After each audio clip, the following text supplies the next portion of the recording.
Focus on the man in the checked shirt. In a moment, he's on the floor, wounded in the midriff. A pager in his bag or on his belt has exploded. CCTV from another shop shows a man check his pager before it too blows up at his side.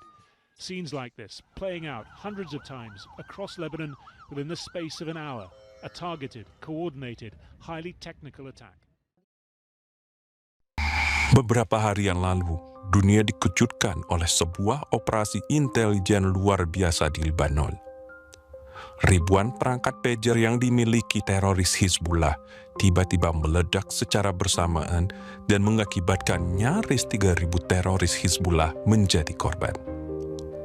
Di antaranya 12 orang tewas dan sekitar 2.800 orang mengalami luka berat dan ringan, termasuk sekitar 500 orang mengalami kebutaan dan ratusan lainnya mengalami cacat permanen. Duta Besar Iran untuk Lebanon juga termasuk yang terkena serangan bom pager ini.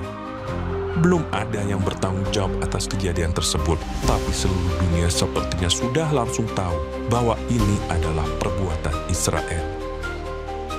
Bisa kita lihat di video, serangan bom pager ini sangat presisi, yaitu hanya berdampak pada pemilik pager yang adalah personil Hizbullah, bukan pada orang-orang lain yang ada di sekitarnya.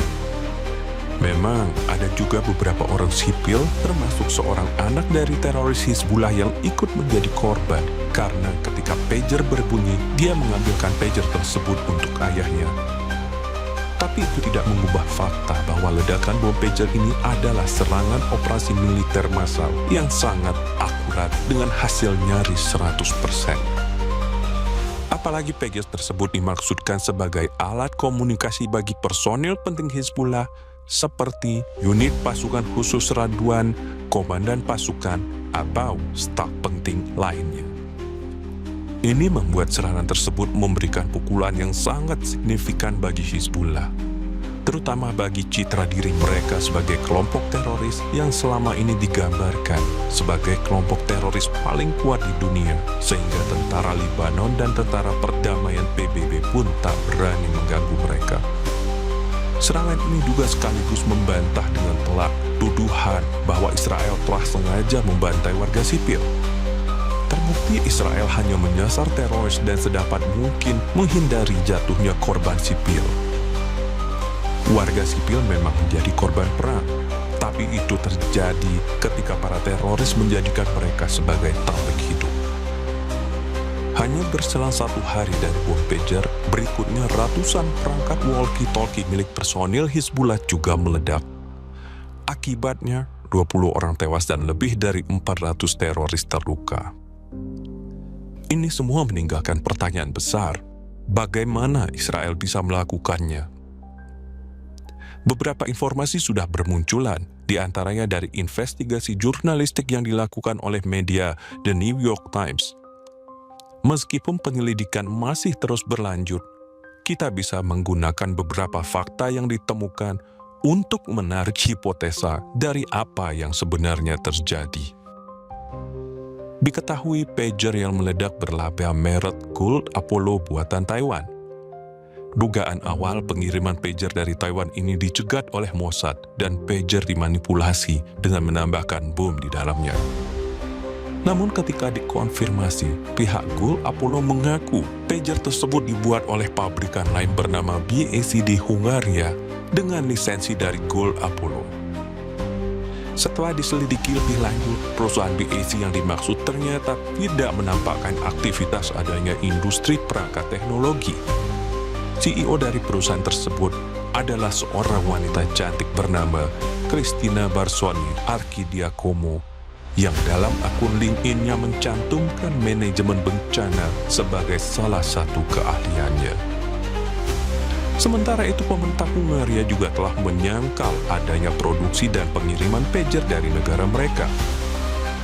Dengan demikian, ada kecurigaan kuat bahwa perusahaan BAC dikendalikan oleh Mossad dan pager tersebut sebenarnya diproduksi secara khusus di Israel.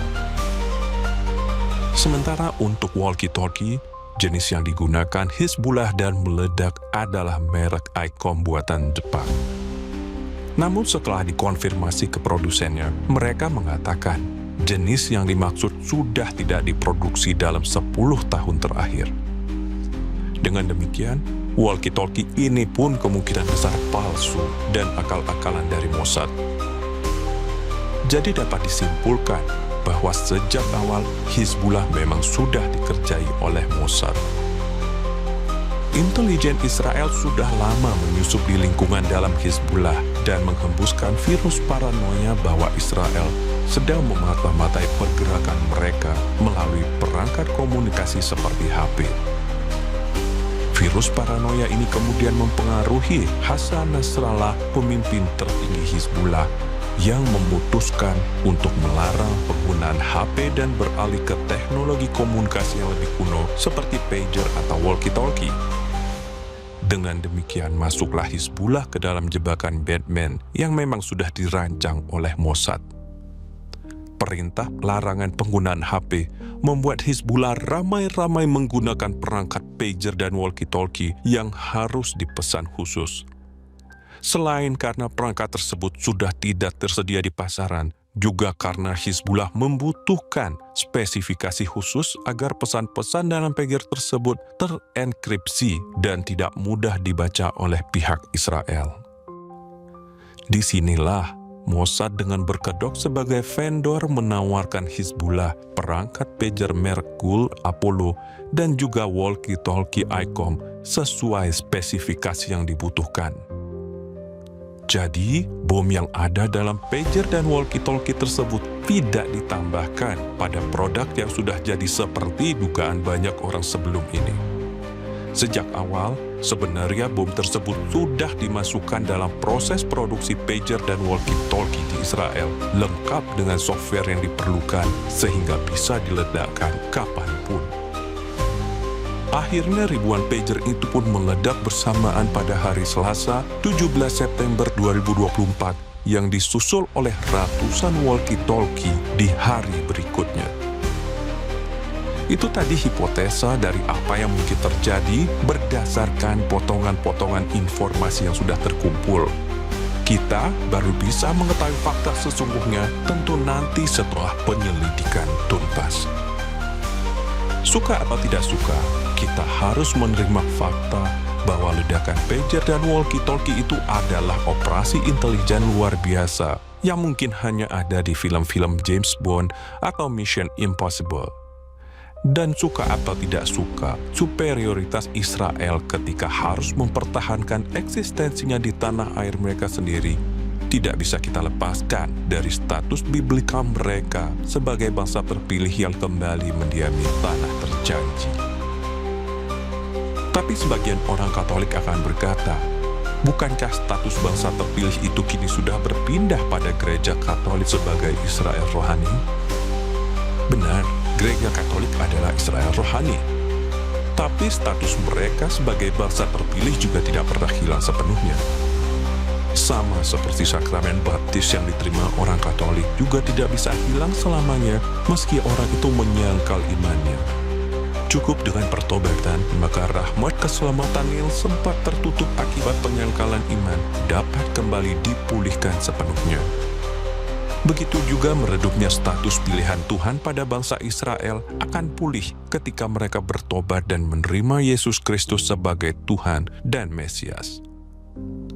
Untuk itu, Rasul Paulus sudah menubuatkan bahwa kelak bangsa Israel akan bertobat di tanah di mana mereka telah menolak Kristus.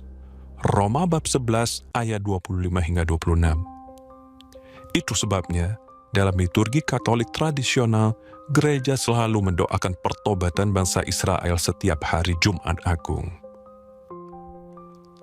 Dengan memahami ini, kita tahu bahwa negara Israel sebenarnya tidak berjuang sendiri. Tuhan Sang Pencipta, yaitu Allah Abraham, Ishak, dan Yakub, ada bersama mereka karena mereka sedang dalam proses penggenapan rencana Tuhan bagi pertobatan mereka. Tangan Tuhan dan malaikat-malaikat surga ikut berjuang bagi mereka seperti yang terjadi di zaman Musa dan Yosua. Itulah sebabnya Israel dapat melakukan hal-hal yang luar biasa dan ajaib dalam perjuangannya. Sebaliknya, Mereka yang menghendaki musnahnya bangsa Israel atau terusirnya mereka dari tanah Yudea dengan berseru, "From the rivers to the sea, Palestine will be free," bisa jadi sedang melawan Tuhan sendiri. Mereka tidak akan menang, tidak peduli sehebat apapun upaya mereka. Semoga pertobatan Israel segera tergenapi. Viva Christori.